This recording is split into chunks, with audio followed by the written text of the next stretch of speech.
Yes है। प्रकाश अंबेडकर साहब हमारे साथ है और साउथ मुंबई के जो एमपी कैंडिडेट है अफजल दाऊदानी के लिए डोंगरी पहुंचे हैं। सर, ये बदलाव देखने मिलेगा, आपके आने से कितना फर्क पड़ेगा?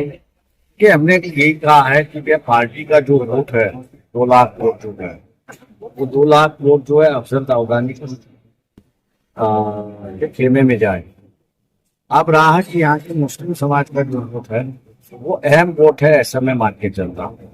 इस वोट पे नजर जो है वो शिवसेना अरविंद सावंत की भी है और अफजल दाऊदानी की भी है। मैं लोगों से यही कहूंगा कि अफजल दाऊदानी ये समाज का व्यक्ति है और अरविंद सावंत से पार्लियामेंट में अच्छी परिस्थिति रख सकता है, मुसलमानों की समस्या रख सकता है कि जो अरविंद सावंत कर नहीं सकते। मुसलमानों को अपनी समस्या रखने के लिए एक मौका मिला है, ऐसा मैं मान के चलता हूं। उस मौके का उन्होंने फायदा लेना चाहिए। अगर यहाँ अफजल दाऊदानी जीत के आते हैं, जो राजनीतिक दल मुसलमानों को कैंडिडेचर नहीं देते हैं वो मजबूरन कैंडिडेट देना होगा उनको, और ये बदलाव मैं समझता हूँ कि राजनीतिक दलों में काफी बड़ा बदलाव होगा, ऐसा मैं मान के चलता हूँ।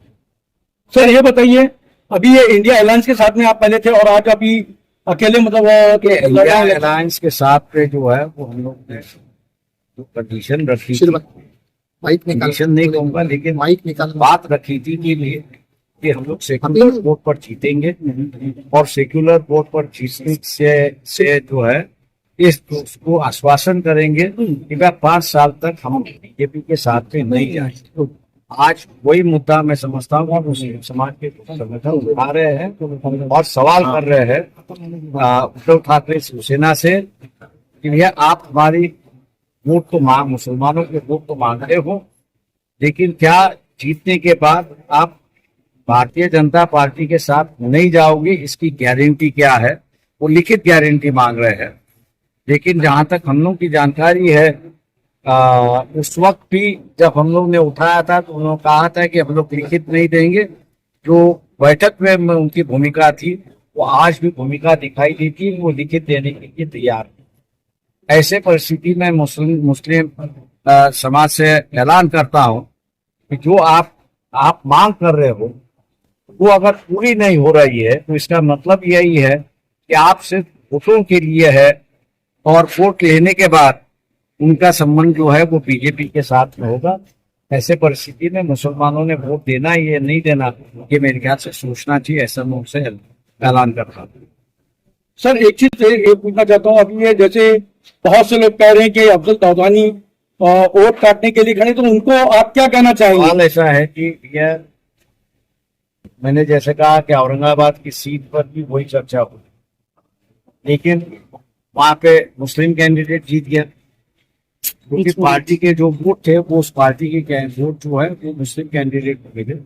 उसी तरह हम ये कह रहे हैं कि साउथ बॉम्बे की कॉन्स्टिट्यूंसी में पार्टी के पास करीब 2 लाख वोट है। वो 2 लाख वोट जो है वो अफजल दाऊदानी के पास वैसे की वैसे ही जाएंगे, उनको ही गिरेंगे। अब ऐसा है ये 2 लाख में जो है 1.5 लाख वोट अगर मिलता है तो मेरे ख्याल से यहाँ पर जीत है, ऐसी एक परिस्थिति है। इस पर मेरे ख्याल से मुस्लिम समाज ने गौर से सोचना है। सर एक आखिरी सवाल हमारे न्यूज के माध्यम से, आप वोटर को और जो नई वोटर है, खासकर जो नए वोटर है जो पहली बार वोट करेंगे, उसको क्या मैसेज देना चाहिए? देखिए, पहला वोटर जो है वो वोट करने के लिए तैयार नहीं है, ऐसी एक परिस्थिति है। लेकिन जो माइनॉरिटी वोटर है मैं उससे ये कहूंगा कि आपका ये पहला वोट है, एक मौका है आपको कि एक माइनॉरिटी कैंडिडेट जो है उसको जिताने का एक मौका है। इसलिए पूरी ताकत से यंगर वोटर ने वोट करना चाहिए, अपना एक समाज का कैंडिडेट जो है वो पार्लियामेंट में भेज देगी। सर जिस तरह से कैंडिडेट जीत के आया, आपका अगर देखा जाए कि सरकार बनाने को अगर सपोर्ट की जरूरत पड़े, आप किसको सपोर्ट करेंगे? इंडिया अलायंस में? सवाल ऐसा है, मैं टेढ़ा जवाब देता हूँ उसको। हम लोगों को किसने रोका है कि बीजेपी के साथ में हम लोग ना जाए? कौन रोका है? कौन रोक रहा है? यहाँ मुस्लिम समाज रोकेगा, कांग्रेस रोकेगा या और कोई रोकेगा? आजाद है, जैसे मुस्लिम समाज आजाद है वैसे हम भी आजाद है। लेकिन हम लोग ने अपने आप को रोका है कि भैया अपनी लड़ाई जो है वो बीजेपी के साथ है, आरएसएस के साथ है। इन्होंने धर्म के नाम पर हम लोग को कैदी बनाया था 2007 में। संविधान के माध्यम से आजादी मिली है, उस आजादी को अगर बरकरार रखना है तो हम लोगों को अपनी लड़ाई लड़नी है और बीजेपी को विरोध करना है। सर एक सवाल, आखिरी सवाल है सर, ये पूछना चाह रहा हूँ, कल ये परसों जो 13 तारीख को एक बहुत बड़ा दुर्घटना हुई है घाटकोपर में जी, वहां पे मतलब जैसे जो परसों दिखाई दे रही थी 13 तारीख को जैसे हुजूम दिखाई दे रहा था वहां पे, कि वहां पे हर एनडीआरएफ और दमकल विभाग और मुंबई महानगर पालिका के हर कोई दिखाई दे रहा था, और आज वहां पे कोई दिखाई नहीं दे रहा है। इस बारे में आप क्या कहना चाहेंगे सर?